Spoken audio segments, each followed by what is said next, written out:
What's up, America? I'm Danny T. Welcome to the show. Well, happy Monday. Sophie Cunningham is just living in the headlines lately. Her stands for biological women. Sad we have to say that biological women, right? Non-trans women. Uh, sticking up for little girls in sports. It makes her a bad guy. As of lately, the most recent thing is her getting clotheslined by I'm gonna butcher this name. DeJaniel Carrington. We're just gonna call her Carrington. She clotheslined Sophie Cunningham. She ended up getting thrown out of the game. Uh, claiming white privilege when she got back to the locker room with a social media tweet. It's pretty wild. I don't understand how you hate the white culture so much, yet you're walking around with a blonde wig. Uh, I'm sure the wig is because you're bald headed under that wig. I'm assuming. I don't know for sure. It's just insane to me. I mean, you hate us so much, yet you want to look like a white person with that hair. It's just insane to me. But nonetheless, Sophie Cunningham, along with Caitlin Clark, the only reason I even know anything about the WNBA is those two women there. Uh, they're just getting a lot of heat, getting attacked from all sides, getting attacked by the Dems, getting attacked by players from other teams, uh, all because they're standing up for keeping women in women's sports. It's just pretty crazy to me that this is even a thing we're fighting about or arguing over. Uh, lately we've had like Royce White and other NBA players saying that they're willing to join the WNBA. You have the WNBA is gonna figure out what a woman is, I guess. They'll be the first Democrat to do that, to try and keep these, actual good basketball players out of there, instead of these shitty trans women. I don't even want to call it that. These men in dresses with mental disorders, thinking that they belong in women's sports and women's bathrooms, and it's just insane to me. They preach about being yourself and they just want to be themselves, yet it takes them thousands of dollars a surgery of cutting body parts off, adding new body parts in that don't belong there. Uh, to be yourself, it takes hormones that don't belong in your body. You know, it's just insane. At the end of it, you just look like a freak to me. It's just gross to me. I don't get it. I don't hate anyone. I think these people need help. That's my opinion. It's just really sad to see this going on. It's gross. It's gross that Sophie Cunningham, Caitlin Clark are getting attacked for this stuff. It's crazy that a woman defending women gets attacked by the party full of feminists. It's insane to me. It's just a contradiction from the left, just like a lot of other contradictions from them we've seen. Uh, it's just crazy, in my opinion. I wish Sophie Cunningham luck in this fight. I think it would be funny if some of these NBA players could sneak over and just dominate over there. It's crazy to me. Why do we even have a WNBA if anyone can just play with anyone, right? I mean, men are built differently than women. You don't belong in the same sport. Uh, it's just insane to me. The whole thing's crazy. It's crazy we're even talking about this. It's crazy. It's a topic. Uh, but moving off of this, getting into some Iran conflict stuff. I kind of stayed away from it last week. Ted Cruz. I'm not the biggest Ted Cruz fan. I do like him. A lot of things he says, but I don't think people that weren't born in this country belong in our government. I say that a lot. Ted Cruz is a Canadian, which is one of the worst places you can come from, in my opinion. But nonetheless, he is a good Republican, in my opinion. He's uh, pretty red, in my opinion, at least. I don't always agree with him on everything. Uh, lately he's come out, he's saying that our administration needs to stop negotiations with Iran. We need to actually hit them and hit them hard. And, I kind of agree with that. We've been pussyfooting around. Uh, we haven't had boots on the ground over in Iran. I don't want boots on the ground. I don't think our soldiers should be put in that kind of danger.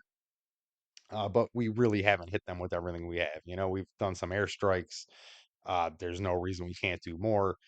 But to keep boots off the ground, Ted Cruz does have a pretty good idea. Yeah, giving weapons to the anti-government civilians out there, which sounds pretty crazy. But when you actually think about it, you look into it. I mean, it could actually work. We saw the uprising of protesters a couple years ago. We saw it happen again this year, right before the start of this conflict, with people protesting the regime and it getting pretty crazy out there. We all remember Trump saying, help's on the way. Um, I know a lot of people don't think it's America first to meddle over there, but I think it kind of is America first. I think getting another ally out there is a good thing. Uh, on top of just getting rid of a real bad guy, the Iran is not good. There's nothing good about Iran. Uh, Islam, in my opinion, I understand uh, modern moderate Muslims, whatever, they do exist, but I think overall, Islam, it's a death cult. It's a pedo death cult. We've talked about it before. I mean, girls can get married off at as young as 9 years old. Uh, it's just gross. Most places that are Islamic, it's normal to marry like a teenage girl off, but if the parents approve, it could be 9 years old or whatever.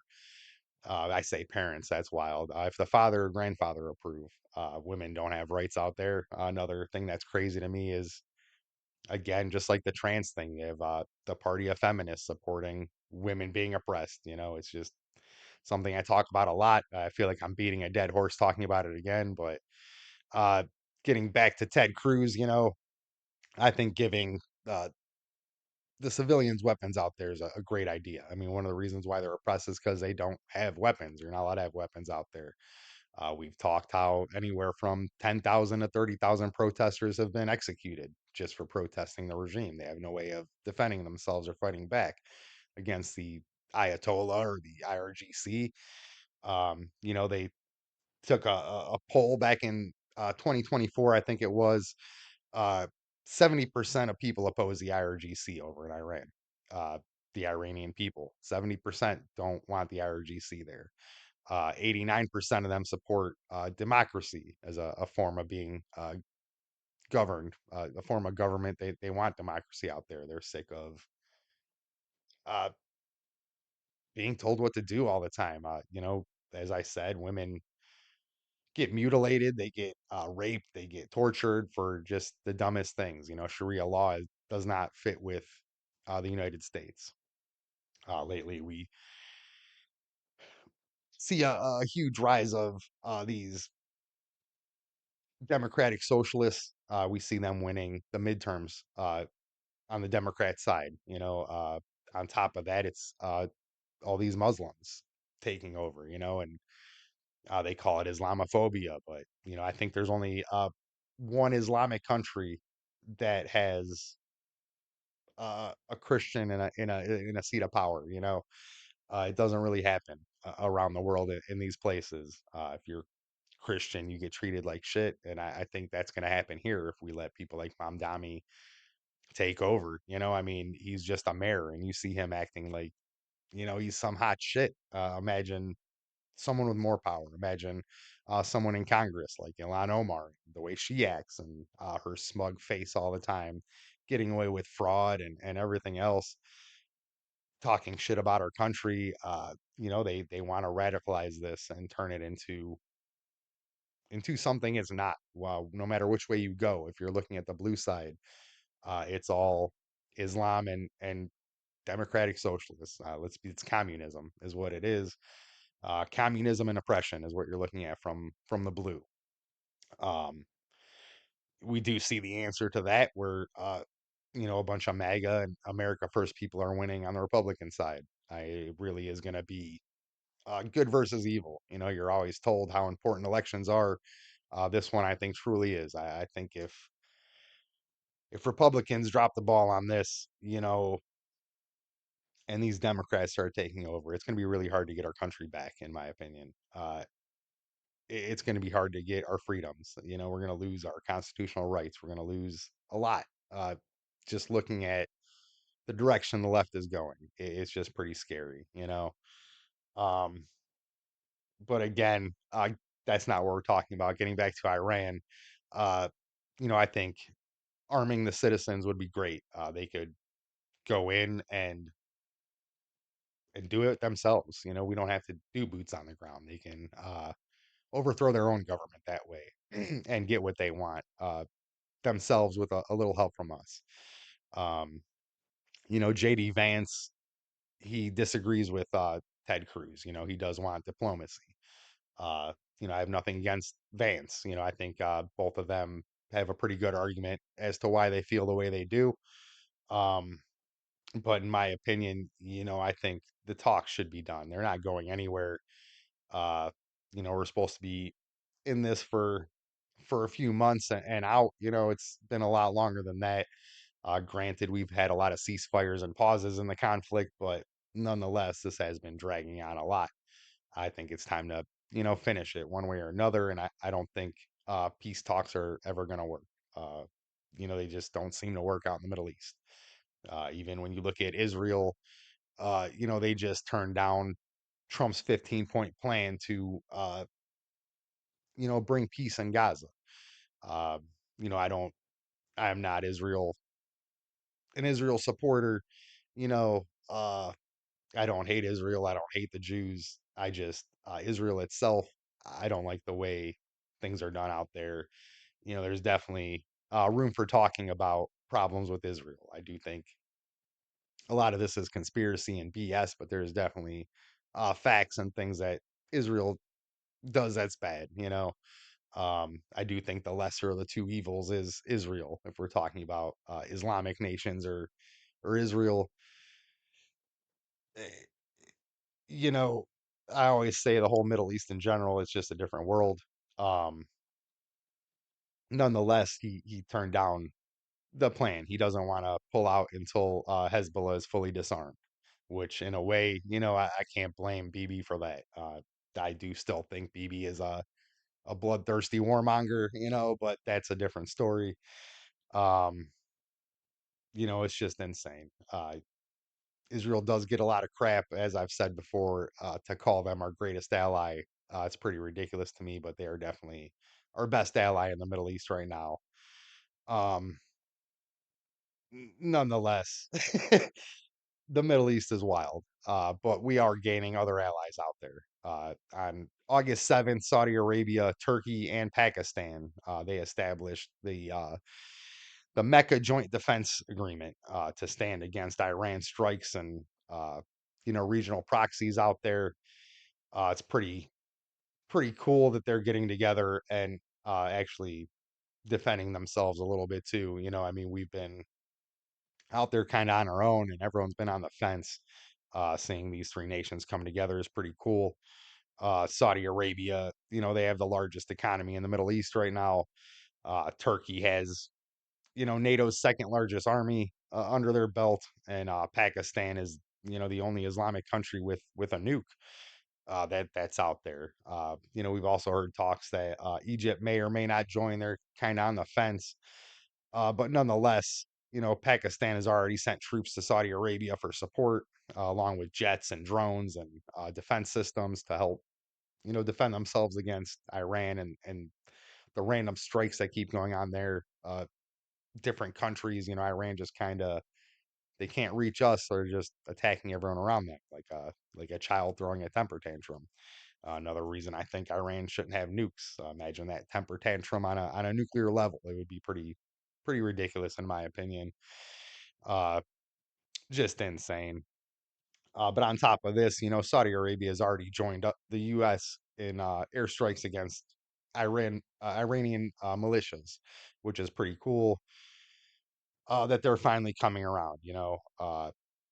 I just think Iran needs to be stopped. on top of this, this Saudi Ministry of Defense, they invited 50 other nations to create an international navy, uh, just an alliance to counter missiles and blockades from Yemen and rebels along shipping routes and lanes out there. I think that's good too. I've voiced my opinion on NATO and the UN before.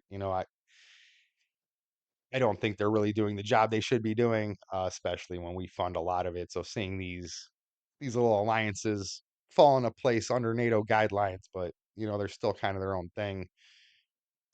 I think this is great. I think the more of these Middle Eastern countries that join up with Saudi Arabia and Turkey, uh, it's really going to put a lot of pressure on Iran.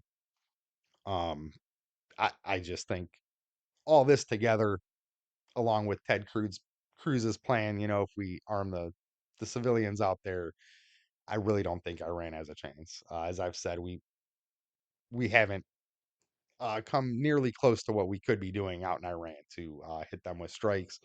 And I understand they want to keep the peace, but in my opinion, the people that are supporting Trump and the Republican Party in these efforts, they're going to keep supporting it at least for a little bit longer, before we get sick of it. But the Democrats never will. The people that oppose it always will. I don't think uh, Trump should be worried about diplomacy or pleasing everyone.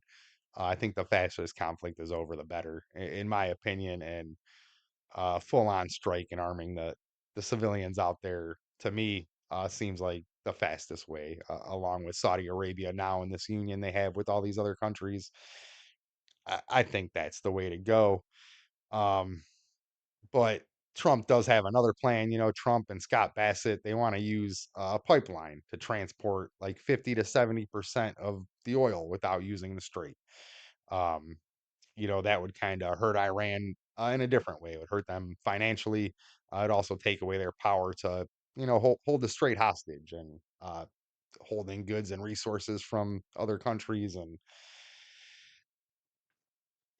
I think that might work too, but I think the quicker option, as I've said, just go with Ted Cruz's plan. I fully support that right now. I don't support war. I don't like that. I don't want boots on the ground. I don't think we'd need boots on the ground.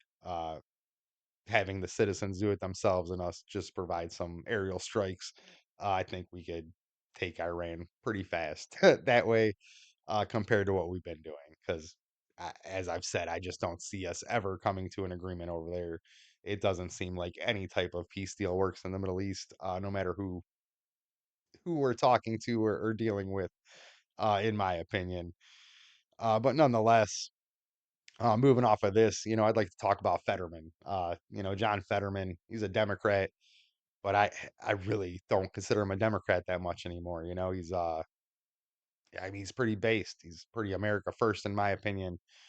Uh, you know, he, it's not new. He's been this way his whole career, in my opinion. He does have he has more left leaning tendencies, but at the end of the day, I think he does what he thinks is best for this country. Um, last year, John Fetterman joined forces with Pete Ricketts, and a few other lawmakers, for a bipartisan legislation to ban foreign countries from buying U.S. Farmland and agriculture companies, places like Russia, China, and North Korea, Iran. Just the people that are our foes, really. It would keep them away from military sites also that we have out here, on top of just keeping it here in the United States. This land should be here. The farmers should be working for us and making money here in the United States for us, for themselves. Selling this shit off. I don't like it. I try and buy American made things when I can. It, it's just crazy that we're even selling to people that aren't even our friends. Like Iran or North Korea. Why are we dealing with them? Uh, but Fetterman on top of this, he's done a lot. He's done a lot for the Democratic Party or for the Republican Party as a Democrat. Um, I think Fetterman, even though he is a Democrat, he does more than some of these rhinos, more than like Thomas Massey does, or uh, any of these people. Governor Mike DeWine. I think Fetterman is more of a Republican than a lot of these people calling themselves Republicans. Um, on top of this agriculture thing, he first backed this back in 2023. The second time was in 2025. On top of this, he supports backing Israel, not cutting off aid to them. As I've said, they do help us out there. I don't see why we turn our back on an ally um, that's helping us. We have plenty of allies that don't help us. We have lots of allies, and not many of them are helping us with the conflict we have in Iran, let alone other things. They just suck money from us. We give Israel a lot of money, but as I've said before, at least we get to have a say so in what they do, and they help us out with things like this, like Iran. It's I don't know, but Fetterman also backs the conflict in Iran. He fully supports what we're doing. Iran shouldn't go nuclear. They're a pedo death cult that shouldn't be around. They definitely deserve a little democracy out there. Uh, you know, he he backs borders and deporting illegals, which is awesome. Most Democrats don't do that. They want, uh, abolish ICE, abolish the police, open up the prisons, and let all the creeps out. Fetterman seems to know that that's a bad idea. Unlike these other Democrats, in my opinion. Uh, he's he just does a lot. He votes for Republicans. He's voted for Republican nominees and for Republican issues from time to time. He gets a lot of shit from his party. There's been talk that Fetterman might join Republicans. I don't know how true that is or how he'd be accepted, but I welcome this over, as I've said, some of the other ones. You can take DeWine, you can take Thomas Massey, you can take these people. Give us a Fetterman. Uh, I don't think I dislike the Democratic Party as much as I do if there were more Fettermans out there.